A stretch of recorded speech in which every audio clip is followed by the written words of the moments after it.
Aujourd'hui, nous méditons la parole du psaume 29. Le texte d'aujourd'hui nous dit que nous, le peuple de Dieu qui a reçu le salut, devons rendre gloire et force à Dieu seul. Il nous dit aussi que Dieu, qui accomplit ce salut, est bien plus grand et plus vaste que ce que nous, humains, pouvons imaginer. Enfin, il nous parle particulièrement du choix souverain de Dieu et de sa bénédiction dans ce salut. Alors, que nous dit-il concrètement? Aujourd'hui, nous voulons examiner cela et partager la grâce. Premièrement, le texte d'aujourd'hui nous dit que nous, le peuple de Dieu qui a reçu le salut, devons rendre gloire et force à Dieu seul. Dans le texte d'aujourd'hui, psaume 29 versets 1 à 2. Fils de Dieu, rendez à l'Éternel gloire et honneur. Rendez à l'Éternel la gloire due à son nom. Prosternez-vous devant l'Éternel avec des ornements sacrés. Fils de Dieu, rendez à l'Éternel gloire et honneur. Ici, Fils de Dieu peut être traduit littéralement par Fils de Dieu ou au Fils des dieux. C'est pourquoi certaines traductions de la Bible l'expriment par Ô Fils de Dieu. Bien sûr, cela désigne nous, le peuple de Dieu qui a reçu le salut.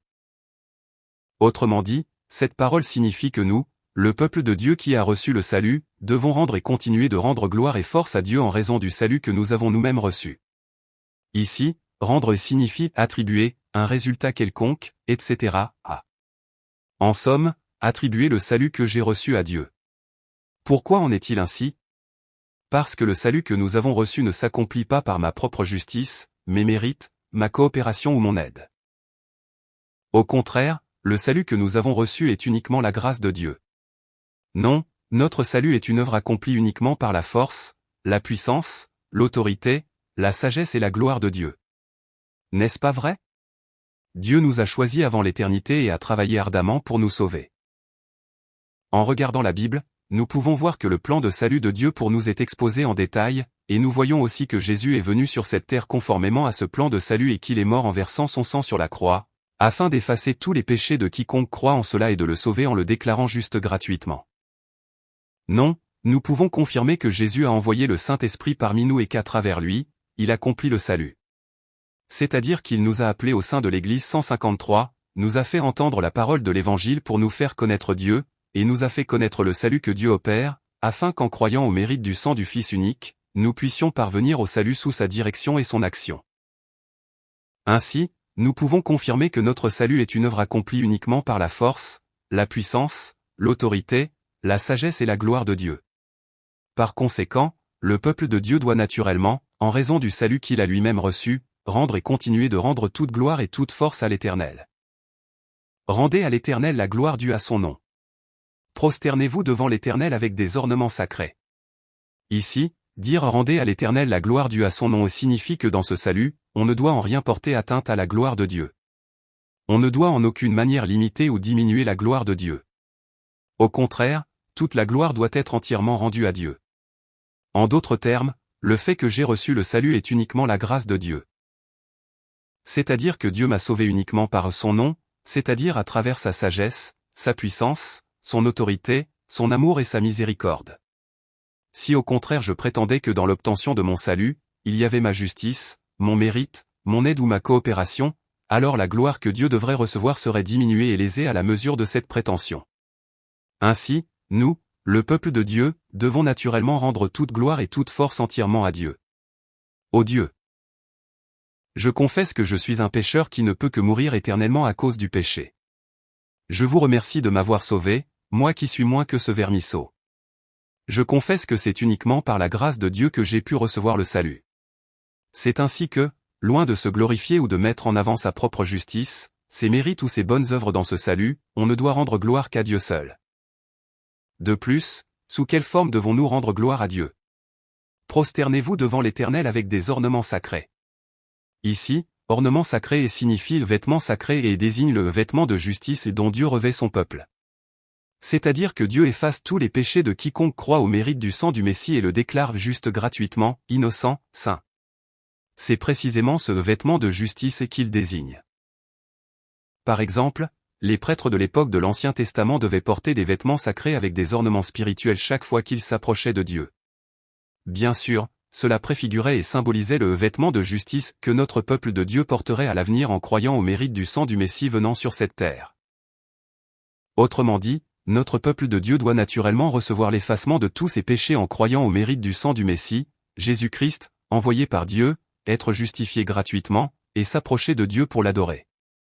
C'est précisément là la forme suprême de rendre gloire en s'approchant de Dieu. Au contraire, s'approcher de Dieu pour lui rendre gloire sans même croire au mérite du sang de Jésus-Christ n'a aucun sens. Deuxièmement, le texte d'aujourd'hui nous dit que Dieu, qui accomplit ce salut, est bien plus grand et plus vaste que ce que nous, humains, pouvons imaginer. Dans le texte d'aujourd'hui, Psaume 29 versets 3 à 9. La voix de l'Éternel retentit sur les eaux, le Dieu de gloire fait gronder le tonnerre, l'Éternel est sur les grandes eaux. La voix de l'Éternel est puissante, la voix de l'Éternel est majestueuse. La voix de l'Éternel brise les cèdres, l'Éternel brise les cèdres du Liban. Il les fait bondir comme des veaux, et le Liban et le Sirion comme de jeunes buffles. La voix de l'Éternel fait jaillir des flammes de feu. La voix de l'Éternel fait trembler le désert, l'Éternel fait trembler le désert de Kadès. La voix de l'Éternel fait enfanter les biches, elle dépouille les forêts, dans son palais, tous s'écrient, gloire. Cette parole nous dit à quel point notre Dieu est grand et vaste. Et pour en témoigner, David prend l'exemple d'une inondation. Habituellement, que se passe-t-il lors d'une inondation? Normalement, lorsqu'une grande quantité de pluie tombe du ciel, le tonnerre et les éclairs éclatent là-haut, et beaucoup d'eau déborde dans les vallées. Dans les cas plus graves, des glissements de terrain se produisent, entraînant beaucoup de boue, et tous les arbres sont emportés, de sorte que la montagne devient nue comme une colline chauve. Alors, les animaux sauvages effrayés perdent leur chemin et s'agitent de part et d'autre, et dans les cas extrêmes, il arrive même que les biches avortent à cause du stress. Le texte d'aujourd'hui dépeint précisément cette image. C'est-à-dire que tout ce qui se passe dans ce monde est sous la direction et la souveraineté de Dieu. À ce point, notre Dieu est grand et vaste. La voix de l'Éternel retentit sur les eaux. Ici, voix signifie voix ou parole. Cette voix apparaît au total 7 fois dans le texte d'aujourd'hui, ce qui symbolise la puissance, la majesté et la grandeur parfaite de Dieu, ainsi que sa direction et sa souveraineté totale. De plus, ici, les eaux désignent les nuages épais qui contiennent une grande quantité de pluie. Cependant, cette parole évoque la création du monde par Dieu dans Genèse chapitre 1. Dans Genèse chapitre 1, nous voyons que notre Dieu crée toutes choses par sa seule parole. De la manière il dit, que la lumière soit. Et la lumière fut. Tout comme cela, les paroles du texte d'aujourd'hui montrent que notre Dieu, par sa seule voix, sa seule parole, dirige et gouverne ce monde et tout l'univers selon sa volonté. Même si tout cela est difficile à comprendre pour la raison et la sagesse humaine. Quoi qu'il en soit, cette sagesse, cette puissance et cette gloire de Dieu. Toutes ces choses sont des merveilles que nous, humains, ne pouvons même pas concevoir. Non, Dieu est bien plus grand et bien plus vaste que ce que nous, humains, pensons et jugeons.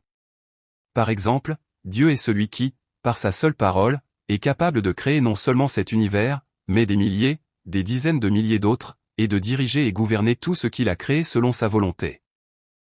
Alors, pourquoi David insiste-t-il là-dessus ici? C'est parce que nous, humains, pensons à ce Dieu merveilleux de manière trop petite, trop infime, et qu'à cause de cela, nous pouvons ne pas comprendre du tout et douter de ce salut que Dieu opère. C'est-à-dire qu'en enfermant Dieu dans sa propre raison et sa propre sagesse, en limitant, réduisant et considérant la puissance, l'autorité et la sagesse de Dieu, comme quelque chose de tout petit, on peut ne pas comprendre et douter. Comment Dieu peut-il accomplir un tel salut? N'est-ce pas vrai? Beaucoup de gens, tout en voyant et entendant les merveilles concernant le salut opéré par Dieu, ne le comprennent pas du tout, doutent et ne l'acceptent pas. Pourquoi en est-il ainsi? C'est parce qu'il y a une tendance à penser à la puissance, l'autorité, la sagesse et la gloire de Dieu, d'une manière très petite et réduite. Et est-ce que quelqu'un n'aurait pas inventé cela pour la religion? De plus, on peut même voir des gens s'en moquer et le tourner en dérision. Non, comment une vierge qui ne connaît pas d'homme pourrait-elle enfanter? Et comment un mort pourrait-il ressusciter avec un corps spirituel et monter au ciel? Mais notre Dieu est celui qui, par sa seule voix, sa seule parole, peut créer des milliers, des dizaines de milliers de mondes et d'univers, et peut diriger et gouverner tout ce qu'il a créé selon sa volonté. Non, notre Dieu qui accomplit ce salut est bien plus grand et bien plus vaste que ce que nous, humains, pensons. Par conséquent, si Dieu le décide, il peut accomplir non seulement ces miracles que nous rencontrons dans la Bible, mais aussi des miracles bien plus grands encore. Que ce soit la conception par le Saint-Esprit, la naissance virginale, la résurrection et l'ascension, ou le miracle des 5 pains et des 2 poissons ayant nourri des milliers de personnes, ou encore le miracle de la manne tombée du ciel pendant 40 ans, etc. Non, Dieu peut accomplir des miracles bien plus grands que cela s'il le souhaite. Il y a aussi de telles personnes. Il y a des gens qui pensent que pour que Dieu puisse accomplir ce salut, nous, humains, devons apporter une certaine justice, un mérite, une aide ou une coopération. Autrement dit, il y a des gens qui pensent que pour être sauvé, l'homme doit observer et pratiquer toute la loi de Dieu, ou accomplir de nombreuses bonnes œuvres. Ils pensent que c'est seulement ainsi que Dieu pourra enfin sauver une telle personne. De même, il y a des gens qui prétendent que nous, humains, ne pouvons absolument pas être sauvés en croyant seulement au mérite du sang de Jésus-Christ, mais qu'il faut y ajouter une repentance telle que l'affliction et les larmes sur ses propres péchés. Non, en dehors de cela, on peut voir des hérésies enseigner qu'il faut avoir l'expérience du pardon des péchés ou l'expérience de la nouvelle naissance, ou encore qu'il faut une certaine obéissance à la loi pour obtenir le salut. Comme si la puissance de Dieu pour nous sauver était insuffisante et incomplète, de sorte que nous, humains, devions aider ou coopérer à quelque chose pour être sauvés, ou prétendant que l'on peut accomplir le salut par ses propres sentiments, expériences, forces et capacités. Cependant, l'affirmation de David s'adresse à de tels individus en déclarant que notre Dieu est bien plus grand et bien plus vaste que ce que vous pensez et mesurez. N'est-ce pas vrai? Notre Dieu n'a pas seulement créé l'homme à son image, il est aussi celui qui dirige et agit même dans l'esprit et le cœur selon sa volonté. C'est-à-dire que Dieu envoie le Saint-Esprit à ceux qu'il a choisis afin que ce peuple élu puisse bien connaître Dieu, ainsi que le salut que Dieu opère, de sorte qu'il agisse et dirige pour qu'ils croient au mérite du sang du Fils unique et parviennent à ce salut. Ainsi, on peut savoir que ce qu'on appelle salut s'accomplit uniquement par la puissance, la gloire et la grâce de Dieu, sans qu'aucune aide ou coopération humaine ne s'y mêle en rien. Non, Dieu est bien plus grand et bien plus vaste que ce que nous pensons. Par conséquent, nous ne devons pas, avec notre raison et notre sagesse sotte et stupide, limiter, réduire ou mépriser la grande puissance, l'autorité, la sagesse et la gloire de Dieu. Dans son palais, tout s'écrit « gloire ». Ici, son palais désigne ce palais céleste où réside Dieu. Autrement dit, cette parole signifie que notre Dieu est tellement grand et vaste que même les anges dans le ciel, non, même les saints qui ont vécu sur cette terre, ont été sauvés et sont déjà montés au ciel, en voyant ce salut que Dieu opère, ne rendent gloire qu'à Dieu seul. Ils disent « Dieu ». Le fait que nous soyons sauvés est uniquement la gloire de Dieu. Par conséquent, nous tous, saints vivants sur cette terre, devons aussi rendre toute gloire et toute force à Dieu seul. Enfin, le texte d'aujourd'hui parle particulièrement du choix souverain de Dieu et de sa bénédiction dans ce salut. Dans le texte d'aujourd'hui, Psaume 29 versets 10 à 11. L'Éternel siégeait lors du déluge, l'Éternel siège en roi pour toujours. L'Éternel donnera la force à son peuple, l'Éternel bénira son peuple par la paix. L'Éternel siégeait lors du déluge, l'Éternel siège en roi pour toujours. Ici, ce déluge, ou inondation, se rapporte au récit des versets 3 à 9 cités plus haut. En somme, dire ici que l'Éternel siégeait lors du déluge est une expression métonymique représentant tous les actes de notre Dieu dirigeant et gouvernant ce monde et tout l'univers selon sa volonté. C'est-à-dire que Dieu est le roi qui dirige et gouverne ce monde et tout l'univers selon sa volonté, tout comme il gère, dirige et gouverne cette inondation. Non, toutes les choses de ce monde sont sous la direction et la souveraineté de Dieu. Il en va de même pour ce salut que nous avons reçu. Ce salut que nous avons reçu est aussi uniquement la souveraineté de Dieu. C'est-à-dire que ce salut que nous avons reçu dépend uniquement de la direction et de la souveraineté absolue de Dieu. Autrement dit, qui Dieu sauve et qui il ne sauve pas dépend uniquement de la volonté de Dieu.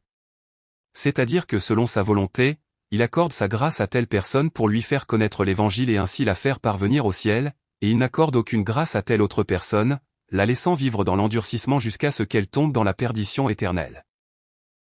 Non, qu'avec une motte d'argile, Dieu fasse un vase précieux destiné à la table du roi, ou qu'il en fasse un vase traînant dans un coin de la cour, cela ne dépend que de la volonté de Dieu.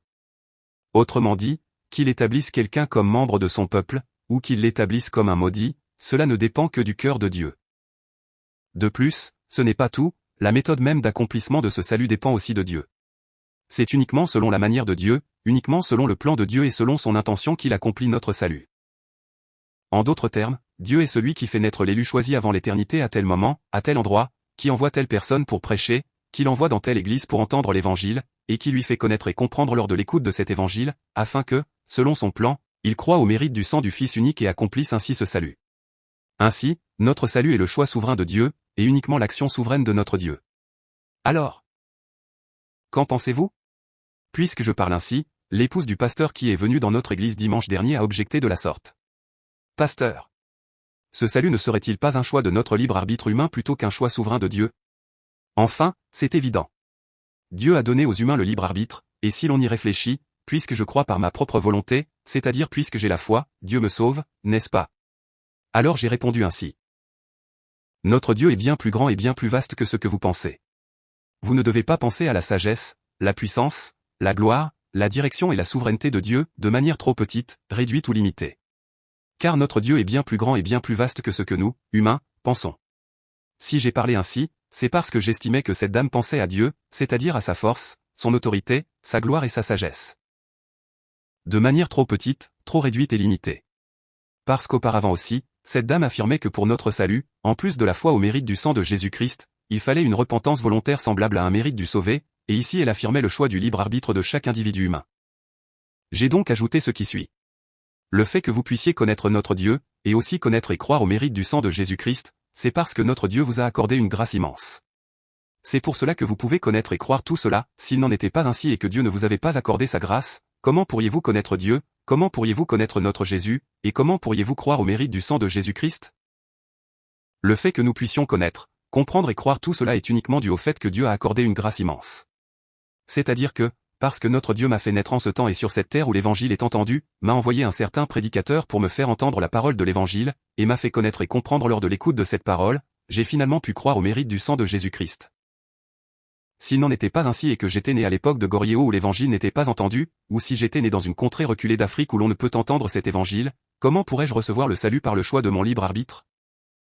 Le fait que je puisse être sauvé maintenant est uniquement dû au fait que Dieu m'a fait naître maintenant sur cette terre où l'évangile est audible, et qu'il a dirigé toutes mes circonstances et mon cœur, et a guidé mes pas vers cette église 153 pour que je puisse entendre cet évangile. Alors, comment peut-on dire que ma foi est le résultat du choix de mon libre arbitre? Au contraire, le fait que je puisse croire est entièrement dû au fait que Dieu m'a accordé une grâce immense. C'est-à-dire que je n'ai pas cru par mon choix de libre arbitre individuel, mais on peut dire que j'en suis venu à croire par la grâce irrésistible que notre Dieu déverse. En d'autres termes, on peut dire que Dieu m'a choisi avant l'éternité et que, le moment venu, il m'a sauvé par une grâce immense. C'est d'ailleurs pour cela que nous prions ainsi, n'est-ce pas? Dieu, merci de m'avoir sauvé. Merci de m'avoir fait connaître Dieu, ainsi que Jésus, et de m'avoir dirigé et guidé pour que je puisse croire au mérite du sang de Jésus-Christ et m'avoir ainsi sauvé. Ainsi, le fait que je connaisse notre Dieu et puisse croire au mérite du sang de Jésus-Christ est dû au fait que Dieu m'a accordé une grâce immense. Alors, comment peut-on prétendre que ma foi provient de mon choix de libre arbitre individuel? Pour dire la vérité, ce n'est pas moi qui ai cru par mon choix de libre arbitre, mais on peut dire que j'en suis venu à croire parce que Dieu m'a accordé une grâce immense. C'est-à-dire que je n'ai pas pu refuser l'immense grâce accordée par Dieu, je n'ai pu y résister et j'en suis venu à croire. En un mot, on peut dire que ce n'est pas moi qui ai cru, mais que j'ai été amené à croire. C'est pour cela que la Bible appelle cette foi un don de Dieu. Puisque Dieu me donne la foi, je peux croire. S'il n'en était pas ainsi et que Dieu ne m'accordait aucune grâce, comment pourrais-je croire, ai-je dit. Sur ce, l'épouse du pasteur a répondu, ah. Je le pense aussi, puis elle a dit ne pas avoir de temps et a quitté les lieux précipitamment. Alors, qu'en pensez-vous? Cet événement est précisément ce qui s'est passé dimanche dernier. Notre Dieu a envoyé cette dame au sein de notre église 153. Pourquoi l'a-t-il envoyée? Pour me faire bien connaître et comprendre, moi qui suis stupide et ignorant, afin que je puisse bien comprendre et proclamer les paroles du texte d'aujourd'hui. C'est-à-dire qu'à travers la question de cette dame et ma réponse à celle-ci, Dieu lui-même a agi et dirigé pour que je puisse bien préparer le texte d'aujourd'hui. Pourquoi a-t-il agi ainsi? C'est pour fortifier votre foi et l'établir solidement. En somme, on peut dire que Dieu vous a accordé une grâce immense pour vous conduire vers ce salut. Ainsi, nous pouvons confirmer que Dieu, selon sa volonté, selon son plan, par sa puissance et sa gloire, accomplit notre salut. Non, Dieu est trop grand et trop vaste. Quoi qu'il en soit, c'est précisément là le choix souverain de Dieu. Confessez que ce n'est pas moi qui ai choisi Dieu et cru en lui par mon choix de libre arbitre, mais que j'en suis venu à croire grâce à l'immense grâce que Dieu m'a accordée, et croire que Dieu m'a choisi avant l'éternité et que, le moment venu, il m'a sauvé par cette puissance et cette grâce merveilleuse, c'est précisément là le choix souverain de Dieu. L'Éternel donnera la force à son peuple, l'Éternel bénira son peuple par la paix. Ici, son peuple désigne notre peuple de Dieu, choisi par Dieu selon sa volonté avant l'éternité. Mais le fait que ce soit utilisé 2 fois de suite souligne que notre peuple de Dieu est une entité qui a été sauvée grâce au choix souverain de Dieu avant l'éternité. C'est-à-dire que notre peuple de Dieu est une entité que Dieu avait déjà choisie avant l'éternité, alors qu'il n'avait encore rien fait, non, alors qu'il n'était même pas encore né sur cette terre. Quoi qu'il en soit, cette parole parle précisément de la bénédiction du peuple de Dieu qui croit en un tel choix souverain de Dieu. Alors, quelle est cette bénédiction? Cette bénédiction est la force et la paix. Qu'est-ce que cela signifie? Si notre salut n'était pas le choix souverain de Dieu mais le choix du libre arbitre de nous, humains, qu'en serait-il? S'il en était ainsi, notre peuple de Dieu serait toujours intimidé, toujours inquiet et toujours soucieux. Il se dirait, et si, en étant ainsi, je finissais par tomber dans les temps de feu de l'enfer? N'est-ce pas vrai? Quand on est soi-même débordant de la grâce de Dieu, on a l'impression d'être sauvé, mais à l'inverse, quand on tombe à cause du péché ou que cette grâce diminue, on a l'impression de ne pas encore être sauvé. Ainsi, ce qu'on appelle le choix du libre arbitre humain est toujours capricieux et instable. Selon l'état du jour, on a l'impression d'avoir la foi certains jours et de ne pas l'avoir d'autres jours, et en conséquence, on a l'impression d'être sauvé certains jours et de ne pas l'être d'autres jours. Alors, si notre salut était le choix du libre arbitre de chaque individu humain, à quel point serait-on intimidé, inquiet et soucieux? Cependant, si notre salut est le choix souverain de Dieu avant l'éternité, cela devient une consolation, une force et une paisance pour son peuple. N'est-ce pas vrai? Même si maintenant ma chair est faible et que je tombe en commettant le péché, ou même si ma foi semble avoir diminué à cause de la séduction et de la tentation temporaire de ce Satan le diable, notre salut ne sera absolument pas ébranlé. Non, parce que notre salut ne dépend pas de la faiblesse et des manquements de chaque individu humain, mais dépend de ce choix de notre Dieu avant l'éternité, on peut dire qu'il est extrêmement sûr et solide. Même si je suis un peu insuffisant, médiocre et que je tombe, puisque Dieu aura certainement pitié de moi et sera miséricordieux envers moi pour me sauver certainement selon ce choix, je ne suis absolument pas intimidé, absolument pas inquiet, absolument pas soucieux au milieu de mes insuffisances, de mes médiocrités et de mes chutes, mais au contraire, je peux jouir d'une consolation, d'une force et d'une paix abondante. La voix de l'Éternel est sur les eaux. Ô Dieu! Merci. Dieu! Je vous remercie. Dieu! Je vous aime. Qui suis-je pour que vous me fassiez connaître notre Dieu, et aussi me fassiez connaître le salut que notre Dieu opère, et me fassiez connaître le mérite du sang du Fils unique pour que je croie en lui et parvienne au salut, merci de m'avoir ainsi dirigé. Accordez-nous votre bénédiction pour que nous soyons de ceux qui ne s'éloignent pas du Seigneur jusqu'au jour où nous paraîtrons devant lui. Je vous bénis au nom de Jésus. Amen.